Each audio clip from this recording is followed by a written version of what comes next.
One thing that always made me happy going on placement as a physician associate student was meeting a consultant that actually knew his stuff. I know it's a bit arrogant with passing judgment on the medical knowledge of a consultant, but when I say know their stuff, I mean that I was able to explain it to the likes of me. There are so many medical conditions in medicine we will never have to deal with as physician associates, but those we do deal with, it's important that we actually know them. And it doesn't matter if you're a student, a newly qualified physician associate, or perhaps in the ranks of the senior citizens of physician associates. You still gotta know your ish. It's important to know these things, not only because it puts a different type of bounce in your step. It does, believe me. But it also allows you to check it with reality. Back in my student days, I was roaming around in the A&E, and a consultant asked me to go check on a patient. So I went in there, did my thing, and concluded this dude was suffering from an infective exacerbation of COPD. I was so proud of myself. One would have thought I just cured cancer.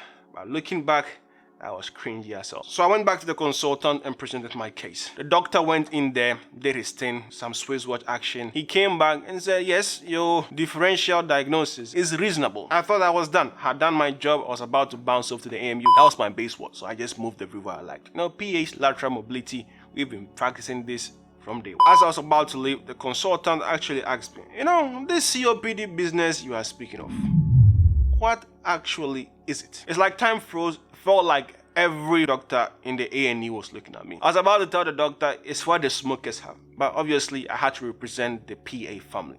I couldn't let you bros down, so I had to stand up and do my thing. I went on a whole spiel of how it was a combination of bronchitis and emphysema, and bro, I thought I had done a decent job. Doctor looked in my face without batting an eye and just told me I was wrong. One advantage of being black is how difficult it is for the untrained eye to notice blood leaving your face, because mine were in my shoes. Doc proceeded to tell me how my definition of COPD was an antiquated model of the disease and current understanding suggested otherwise, something else was going on. But he did acknowledge that the boy had been doing some reading. Blood began to come back to my face. Always be prepared, lest you get caught with your pants around your ankles. Mine were not around my ankles. I was just wearing the wrong pants. I'm not going to claim or even begin to pretend that it is possible for you to know all diseases to an incredible detail. That would be pure cap. Nobody has the mental resource for that. If it were not, there will be no need for all these specialities we refer people to when the basics are not enough. As physician associates, unlike our bros, our scope is limited. I know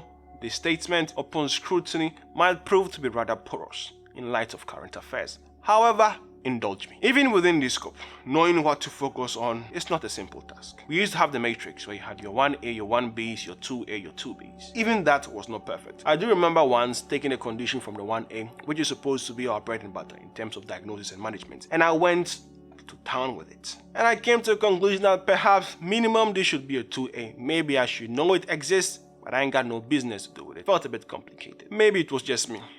Slightly dumb. Now we have the para, which I suppose will suffice. What is key for one physician associate in a given department may not be key for another in a different department. Yet still, we are supposed to be generalists. Even with the little, we are supposed to know within this scope. I think there is no excuse to know this little less than a doctor does. This is pure hubris on my part. But hear me out. Pyelonephritis does not change as a disease when a doctor sees it or a PA sees it. Placenta previa does not change if it's seen by a doctor or a PA. Neither does hypertension. Humans remain humans. The things that affect them still affect them. I know we are not expected to because we are not doctors. However, if we open the books and we read them, they will go in and nobody will get hurt because I learned more than was expected from me. Even if you do not get to where they are at, the attempt will help you surpass that little expectations some folks have of us. Medicine is not esoteric knowledge, and on this hill I'll die on. Nobody undergoes the hallucinating mysteries in secrecy and then becomes a doctor. The internet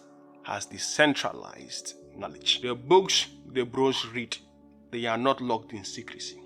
If you take the same books and you read it, you will know that same information. Titles, this is just my own personal opinion. They give you an idea of how long a person has dedicated himself, honing a skill, honing a craft, and they deserve their titles. However, it does not follow that the absence of the title negates the presence of the skill. That is, a safe landing of a plane is a safe landing of a plane, regardless of who lands that plane. As a physician associate, you are free to coast. You can ride the wave, walk with your head down, and say, but I'm just a PA. But when the patient comes, and they want sorting out, and they begin going through their list of questions. There will only be two outcomes. It's either you know or you don't. If you don't, you might find yourself saying things like, it's just one of those things. And the patient will sense it. Their BS meter will just go sky high. PS student, first year, the GP was in the room with me. Patient came in, I don't remember what it was. They asked me a question. There was a part I didn't know. Instead of telling them I don't know, I can ask the doctor, I said it's one of those things. The patient gave me a vote of no confidence expression. The room went dead silent. The doctor came in, sorted it out. Once the patient left the room, I got some drill sergeant action. Of course, with much laugh and with much smile. I wanted the earth to swallow me. However,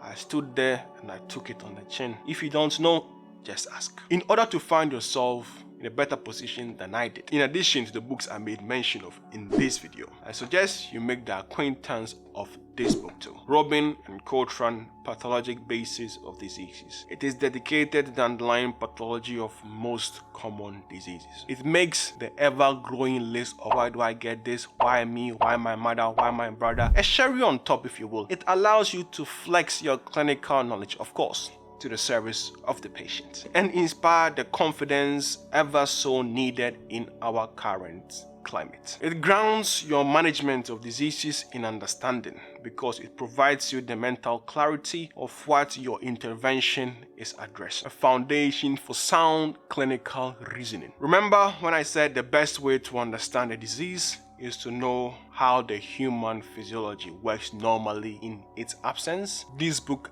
addresses the disease state, and it does it like no other. Though it is detailed, I think it's rather easy to read, and it breaks down diseases from the cellular level to the patient in front of you. I know there is a whole lot of medicine in this world that one cannot begin to put all in a single book, but as a resource, I think this book is worth every penny. I would put it in the same family as the Bible, as Kumar and Clark. Kumar and Clark is like my first love. Pathologic Basis of Disease might be my side piece. Of course, you are not going to know everything. Just focus on what is relevant to you, and that which is not, you know, you have a resource you can always come back to. And bros, I tell you these things not because I figured it out. I'm just a regular PA, just like you guys. But the reality is, our field is such that anything that helps us be on our A game is something that should be sought after. And if you use this book together with all the other resources you have, you'll be working out here with bare chest. And that is no cap. It's your boy OT, and I'm out. Salutes.